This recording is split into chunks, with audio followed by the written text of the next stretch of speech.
The Minnesota is a tier 9 American battleship, and it's a bit like that one friend who brags about having a gym membership thinking it converts fat into muscle.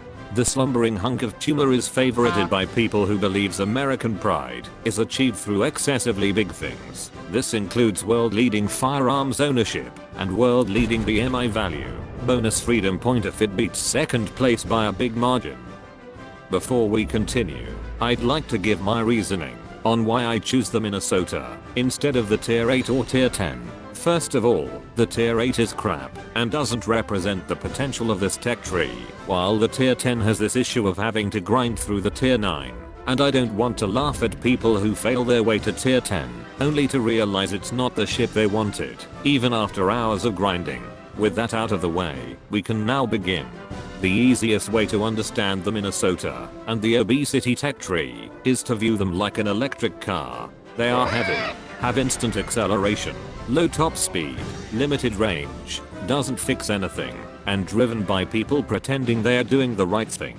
It gets a ship equivalent of a launch control that rivals destroyers and humiliates fast battleship, so it moves quickly, but at the cost of very low top speed.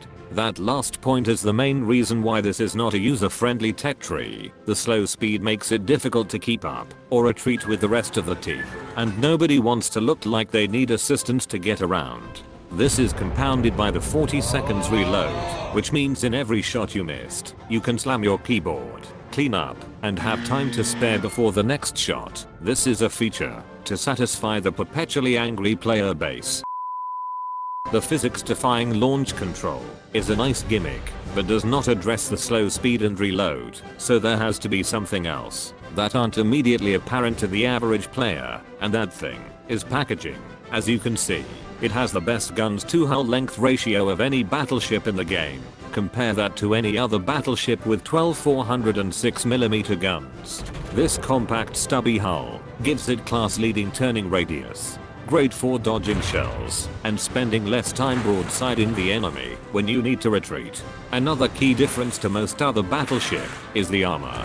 On first glance this looks like free damage, but if you look closer, these are militarized pig fat, which means any HE shells that hits it, no matter the caliber, will do no damage, except dealing fire.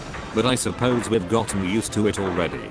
This much black hole around the ship gives it a tankiness rivaling German battleships, the real ones, not the ones who desperately wants to get laid, made better by having fast reloading repair party, defensive AA, and the signature American damage control. Still, all of that, for 40 seconds main gun reload, less DPM than other American battleship, and made the German look acceptable. Hell, even the USS Lipoma gets better alpha and accuracy. Most would think there is no benefit on having such long reload, but they are wrong, because long reload means more time to vent your anger. Having longer reload means more time to think what to do, picking the best target that you can reliably hit, because you don't want to waste a good shot. You start by ignoring important ships like destroyers and cruisers, and focus on battleships, simply because they are easy to hit. Get used to the ballistic, and don't worry about not getting broadsides. You only need to bomb them once to appreciate these guns. Small detail to remember, it uses Colorado shells from tier 7, which aren't the stupid overpowered shells found on Japanese battleships that overpens everything, or the slow American super heavy that takes ages to land. Perfectly balanced as things should be. Once you're familiar with the gun handling, you can shoot cruisers and get overpens because you aim too high. When that happens, go curse yourself for constantly failing at critical moment. The small adjustments you do when aiming makes all the difference, and it's entirely on your hands to perfect it. When done right, you will be rewarded with big damage numbers, and with 12 guns at your disposal, you can make short work of equally critical target that thought your slow reload is a pushover.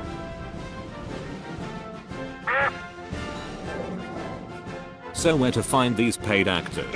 Well, the default answer would be a good aim and position, but that's just textbook instructions said by unicorns that can't play the game without a division looking after his back. The solution I'm proposing instead is a more practical and less sweaty way to become a good player, which is to wait and let the enemy and the nature of random battle to do their things. You are driving a ship with zero sense of urgency, so you will see more of these paid actors simply by playing the ship to its designated role, becoming a damage sponge, and punishing careless people. Together with the armor, you use the quick acceleration and tight turning circle to actively avoid shots, while taking no damage from shells hitting the spaced armor. That basically covers the entire broadside of the ship, and all you need to do is angle. Being slow and stubby also helps at avoiding torpedoes. Not to be confused with torpedo beats. Play with the throttle and rudder to throw off their aim, then laugh as they missed an otherwise easy hit. You go to the nearest flank, keeping the ship at the edge of surface detection, and just linger around. This is best done at the faraway flanks where you only need to watch a single corridor, forcing the enemy to either abandon that flank or focus you so hard it throws away their surprise factor. If you spawn in the middle, you stay there and shoot anyone trying to abuse that middle flank. If you got lucky with a good map, then use that middle spawn to catch broadsides. You have the range to reach the outer flank, good for catching those who are trying to push into your spawn.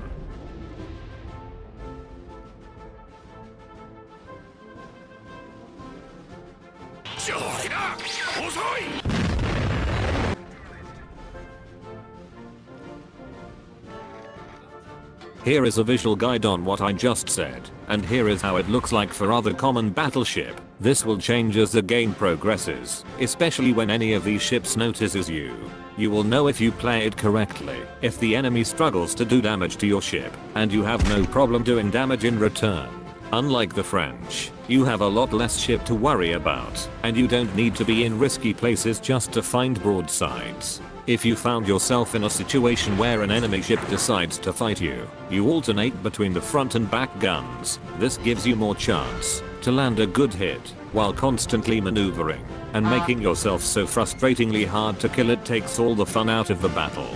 However, if it's against an enemy cruiser, it's better to shoot one turret at a time to increase the chance of hitting, as cruisers can dodge better and you don't want to wait 40 seconds after landing nothing but overpens.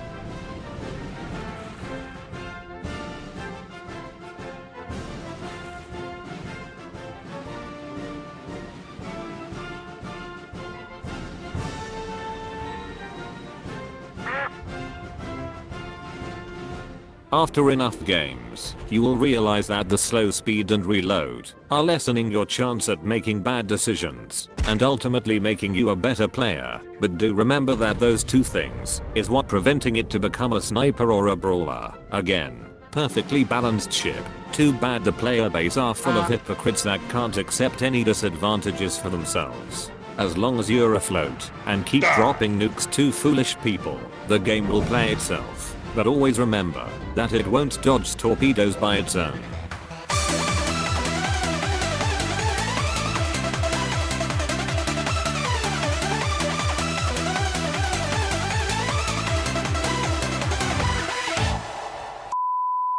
This is how you spec the number 9 large. You take the typical battleship build of emergency repair, grease the gears, basics of survivability, and emergency repair, then take concealment, fire prevention, and adrenaline rush. If you feel adventurous, you can replace adrenaline rush for brisk and consumable specialist for quicker relocation, and may help you on late games. For the upgrades you take main armament mod 1, damage control mod 1, artillery plotting room mod 1, damage control mod 2, or steering gears if you feel super confident at dodging, concealment, and finally artillery plotting room mod 2. What makes the Minnesota such a polarizing ship is not because it's hard to play, but because no matter how much rose tinted glass needed to make it look good, no one likes a long reload.